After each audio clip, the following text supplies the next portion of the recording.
se retrouve pour une vidéo lecture chuchotée partie 2. J'ai déjà fait une partie, je sais plus combien, 1 ou 2 mois je crois. Et me revoici avec la partie 2 de la vidéo. Donc c'est pas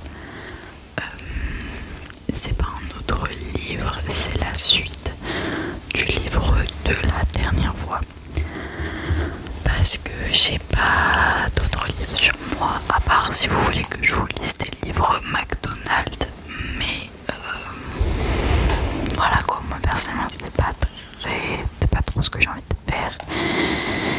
Sinon j'avais peut-être envie de vous lire un livre sur le harcèlement, mais pour s'endormir je sais pas trop si c'est bien. Donc si vous pensez que c'est une bonne idée, je vais vous le montrer tout de suite.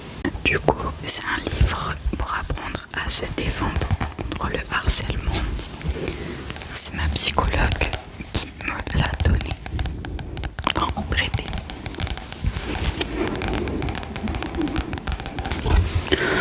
En gros, je vais vous lire le résumé comme ça, si ça vous donne envie, vous me dites et je vous ferai une petite vidéo là-dessus.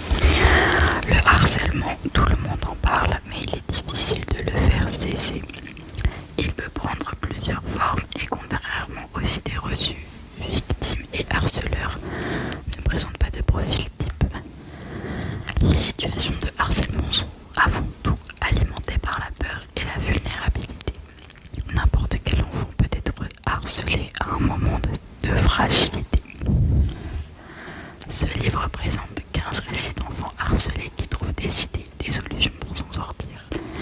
Et ce grâce à la stratégie de parade d'Emmanuel Piquet, appelée aussi effet boomerang ou flèche de résistance. Adaptable à chacun, voilà des tactiques très originales qui aident les enfants à réagir efficacement par eux-mêmes.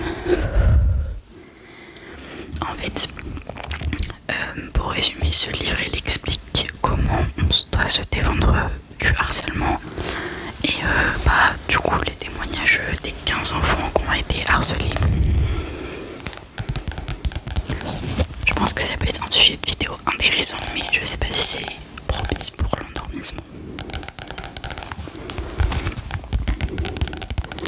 Voilà, du coup si ça vous intéresse, vous me dites et je pourrais vous lire quelques petits témoignages d'enfants, et si ça vous intéresse vraiment, je vous les lirai tous. Voilà, donc voilà, mais c'est pas le livre que je vais vous lire aujourd'hui. Du coup je vais lire la partie 2 de la dernière fois. Voilà.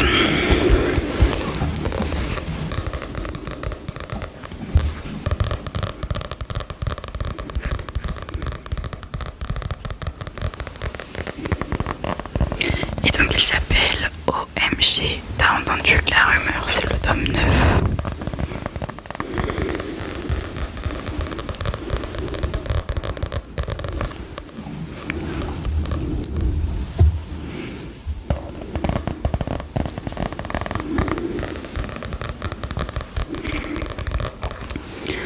Ok, donc on va commencer tout de suite, mais d'abord, petit rituel pour ceux qui savent. Mes lunettes, parce que oui, j'ai des lunettes et pendant les vidéos je les mets pas, je les enlève parce que je trouve que ça rend pas bien. Bref, j'aime trop le bruit. Je m'excuse par avance pour ma respiration parce que j'ai aucune apnée, vraiment c'est une catastrophe. Donc c'est parti. Chapitre 15, overdose de papillons. J'ai laissé mon sac de cours dans l'entrée. Je le rangerai plus tard. Je ne veux plus voir l'ombre d'un cahier d'anglais avant le mois de septembre. L'école est finie et pourtant je ne ressens pas la fébrilité habituelle des vacances. Pourquoi t'as ton air de cochon enragé? S'énerve Sam. D'un coup de hanche le pousse pour ouvrir le placard et prendre un verre. Évidemment, la bouteille de jus d'orange était vide. J'ai donc le choix entre du lait et de l'eau. Tu veux faire une liste? Je le pousse encore pour atteindre les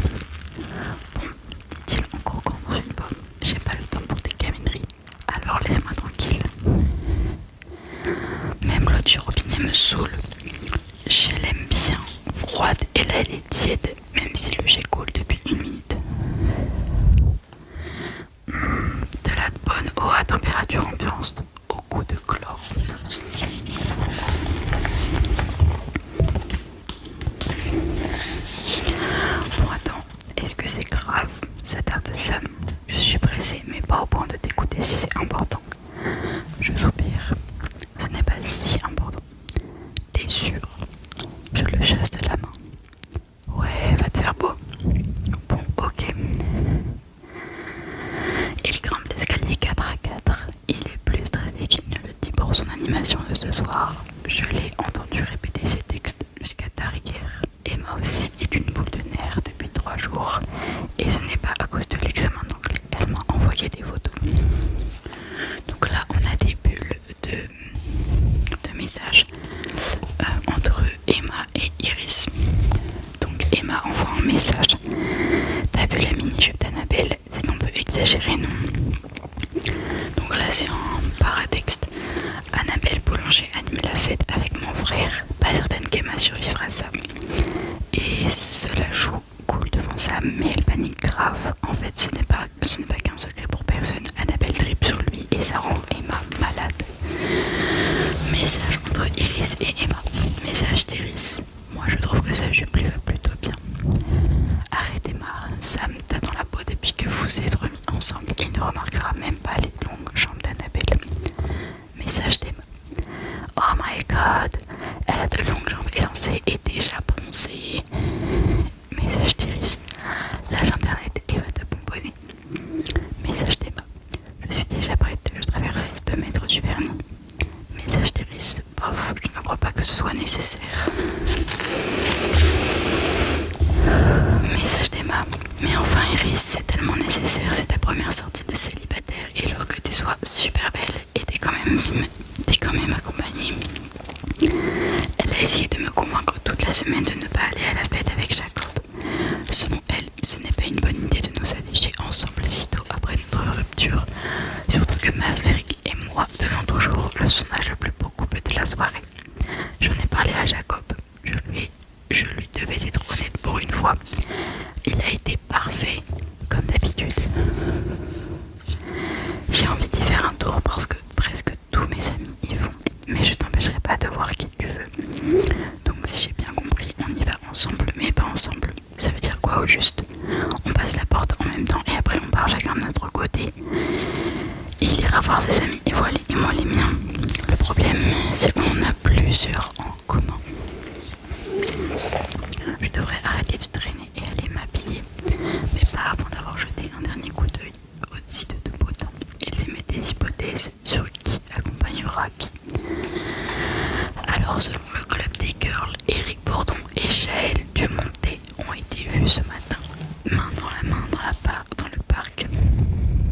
Ce serait donc un indice suffisant pour croire qu'Eric accompagnerait Chaël à la fête. Il y en a des dizaines comme ça. J'en fais partie. Annonce sur le blog. On avait annoncé la rupture choc d'Iris Lépine et Jacob Cloutier au début de la semaine. Or, Cloutier a été aperçu à 2 reprises chez la famille Lépine. La rumeur court qu'ils iront ensemble à la fête de fin d'année. Est-ce qu'il y a réconciliation dans l'air? N'oublions pas que Maverick Saint-Gelais est très présent dans le décor. Il a d'ailleurs été vu en train de consoler la belle au parc. Aurons-nous un coup de théâtre ou seront-ils élus le plus beau couple de la soirée? Gardez l'œil ouvert.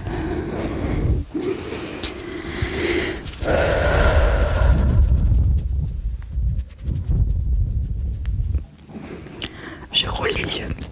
Ils se prennent vraiment au sérieux avec leur potin. Le suspense en prime. C'est si bien écrit que même moi j'ai hâte de savoir ce qui va se passer. J'apprends d'ailleurs que la prof d'anglais est l'une des surveillantes de la fête. Youpi. Je passe mes doigts dans les cheveux avec l'impression que quelque chose m'est tombé sur la tête. Je sens un truc louche, un insecte se met à voler autour de moi. Un gros papillon noir comme on en voit surtout la nuit. Arc, il se perche sur la moulure du plafond. Normalement, c'est pour un papillon, mais pas cette espèce-là. Il doit être proche d'un parent des chauves-souris. De grandes ailes molles et des yeux jaunes. Bon, je suis trop loin pour voir la couleur de ses yeux. Il fait peur. Je suis certaine qu'il a des gros pour mordre. C'est la faute de mon père si on se bat avec les insectes depuis une semaine. De mon frère, pardon, pas de mon père. C'est la faute de mon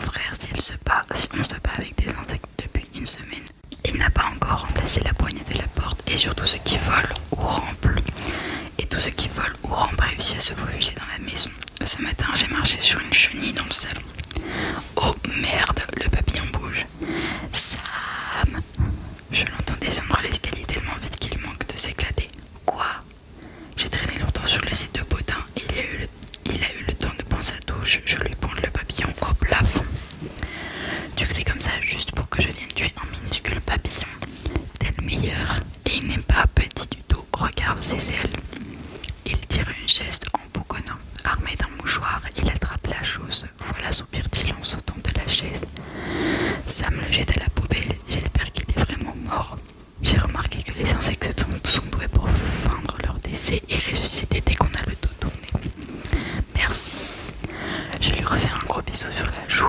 Il me repousse en grimaçant. Ok, décolle-toi. Tu peux m'aider à mettre mon nœud papillon. Je secoue la tête avec horreur. J'ai vu assez de papillons pour aujourd'hui.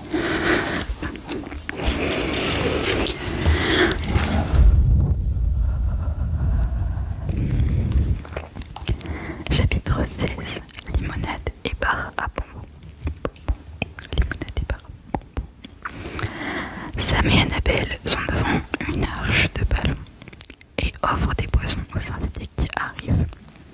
On dirait que tout le monde s'est passé le mot pour se pointer à la même heure. Jacob me suit de près dans la ville. Relax, Iris. Ma nervosité a monté d'un cran quand nous avons mis les pieds dans l'école. Je crois qu'on était attendus, car les têtes se tournent sur notre passage. Les élèves avaient hâte de voir si la rumeur sur le site était vraie. Je vais signer à Jacob de se pencher pour qu'il soit le seul à m'entendre. Tout le monde nous regarde. Et rien, ça m'a cassé tout. De toute façon, mon père passe me chercher de bonne heure. Il m'a préparé un entraînement de foot demain. Je souris. Il sourit à ma grimace en se redressant pour saluer Benoît. Étienne et ses grands principes. La devise « Le sport est un jeu » ne s'applique pas à son fils. Ok, il impose à Jacob un emploi du temps de joueur pro. Il constate que ce ne sera pas mieux au foot cet été. Il calcule ses heures de sommeil, ce qu'il mange, interdiction de sortie ou toute autre distraction la veille d'un match. Sérieux? Finalement, je pense qu'ils sont moins sévères que les pros. Chez les pros, les garçons cessent de parler en serrant des dents lorsque Maverick et Mélodie vont leur rentrer. Benoît parce qu'il aurait voulu accompagner Mélodie, Jacob parce que c'est Maverick. La robe chic de Mélodie détonne d'un bleu turquoise. Elle est nouée derrière son cou par une boucle et elle descend jusqu'à ses chevilles. Un châle semi-transparent couvre ses épaules. Elle pensait aller à un bal ou quoi. Maverick m'envoie un petit signe de la main. Je note qu'il avait un effort vestimentaire, un jean sans trou, un t-shirt noir uni à son image, simple et efficace. Ça a créé un beau contraste avec ses cheveux clairs et ses yeux bleus. Son jumeau est derrière eux. Plus on les connaît, plus on les différencie facilement. Edouard porte une chemise ouverte sur un t-shirt. Ses chaussures brillent et ses cheveux sont coiffés en arrière. Iris, m'interpelle Jacob. Je reviens à lui.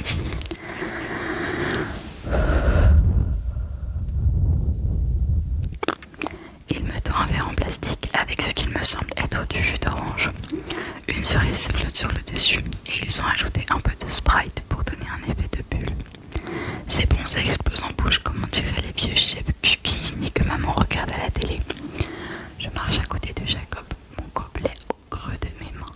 Je réalise que je n'ai pas eu le réflexe de passer un bras autour de sa taille ni enlacer nos doigts. Lui non plus après tout. Il ne me touche pas le bras du dos pour me guider dans la salle. Le gymnase a été transformé en piste de danse. Il y a des bouquets de ballons partout et un bar à bonbons. Le temps d'aller me servir, je perds Jacob de vue. Je le cherche du regard en essayant de manger mes bonbons sans renverser mon jus. Emma me fait signe de la main de loin. Je crois qu'elle essaye de me dire que je suis superbe, mais ses gestes ne sont pas clairs. Elle reste près de Sam, histoire qu'Annabelle n'oublie pas sa présence. Mon frère a vraiment mis un nœud papillon et mon ami a choisi une robe de la même couleur. Qu'ils sont mignons. Je soupire en voyant Mélodie accrochée au bras de Maverick comme une sangsue. Il essaye d'aller voir ses amis, mais elle le suit partout, une vraie tâche. Donc, si je comprends bien, toi et Jacob n'êtes plus ensemble. Gabriel Maisonneuve boit son cocktail pétillant, sa langue crinière couleur caramel à ramener sur une épaule. Je suis étonnée de la voir seule. Habituellement, Marie-Jade lui colle aux fesses. Elle me désigne quelque chose de vie ou intercepter Jacob. Il discute tranquillement avec elle. Pense ce que tu veux, Gabriel. Alors c'est officiel, insiste-t-elle en m'empêchant de la contourner. Je pourrais lui confirmer la nouvelle pour qu'elle me foute la paix, mais je n'ai pas envie de lui donner ce qu'elle veut. Ma réaction est puérile, je sais, mais si je lui dis la vérité, toute l'école, tout le quartier va le savoir en 10 minutes et je n'ai pas l'énergie de répondre aux commentaires du genre « Oh dommage, vous étiez un si beau couple », encore moins d'entendre les chuchotements dans mon dos.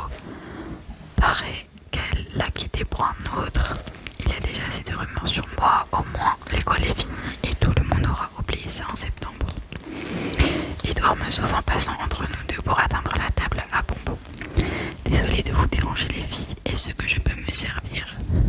Gabrielle est bien obligée de reculer. Elle s'éloigne, certaine de détenir la beauté du siècle. Je devais embrasser. Oh, j'avais pas tourné la page. Je devais embrasser Edouard juste pour embrouiller un peu plus les curieux. Je tapote son avant-bras pour attirer son attention et m'assurer qu'il lira sur mes lèvres. Merci.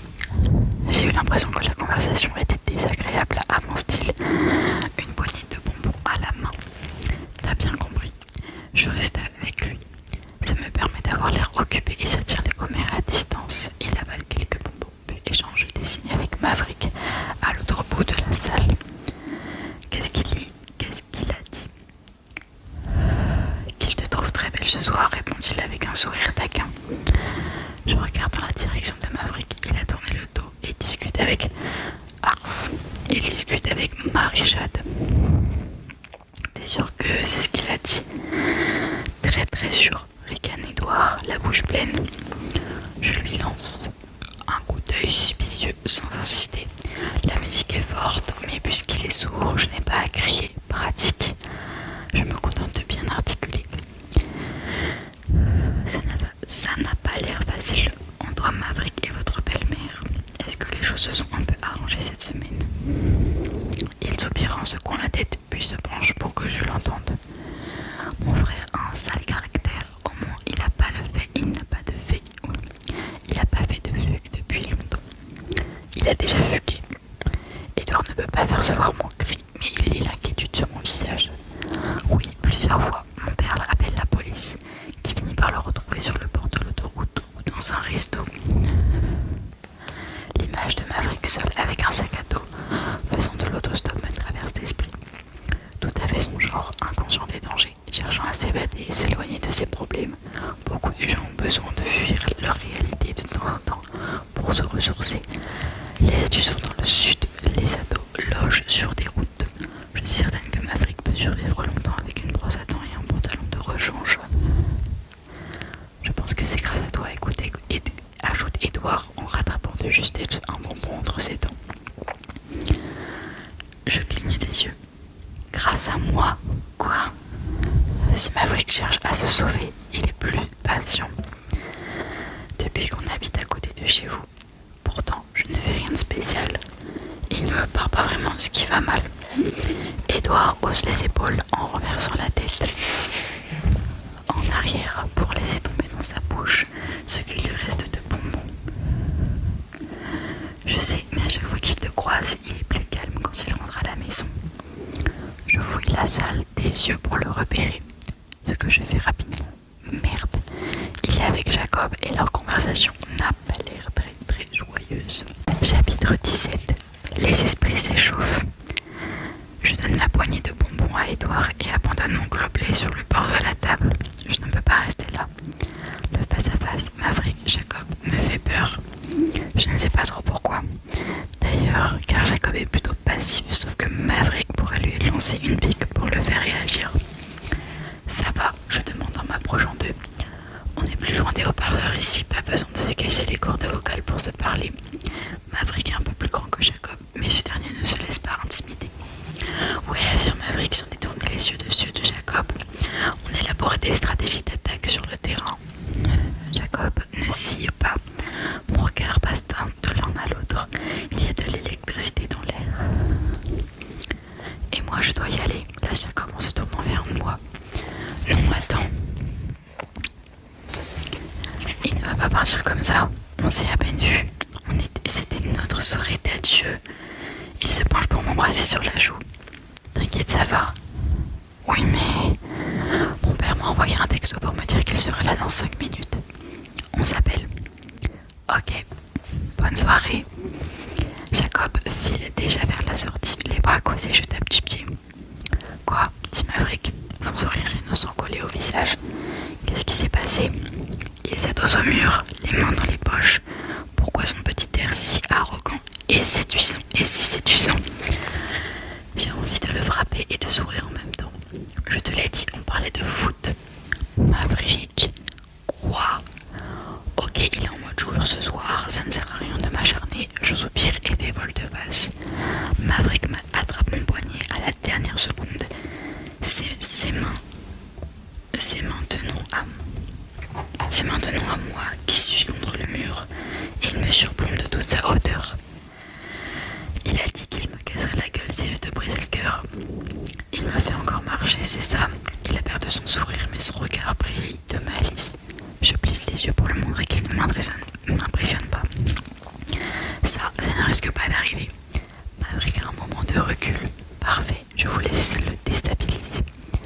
Je n'aime pas quand il joue le mec supérieur. Je ne tomberai pas dans ses bras au moindre claquement de doigts.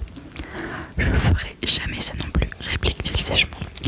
Oh, je l'ai touché plus que je ne le pensais.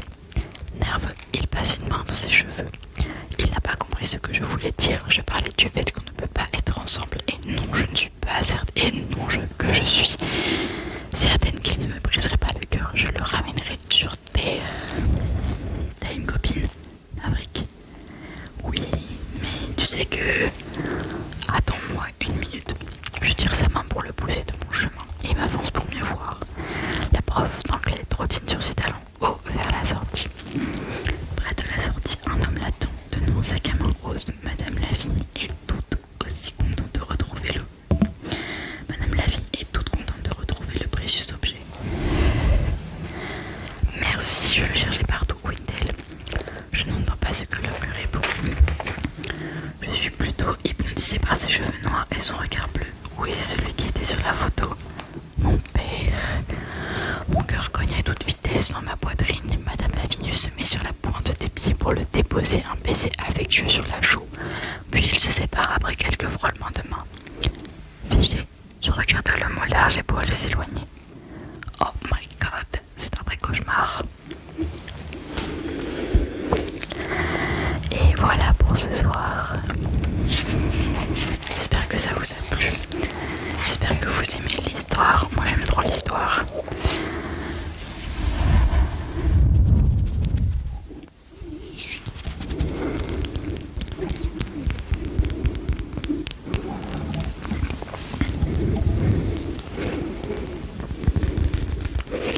Si vous voulez que je fasse une partie 3 pour lire la suite du livre, n'hésitez pas à me le dire dans les commentaires.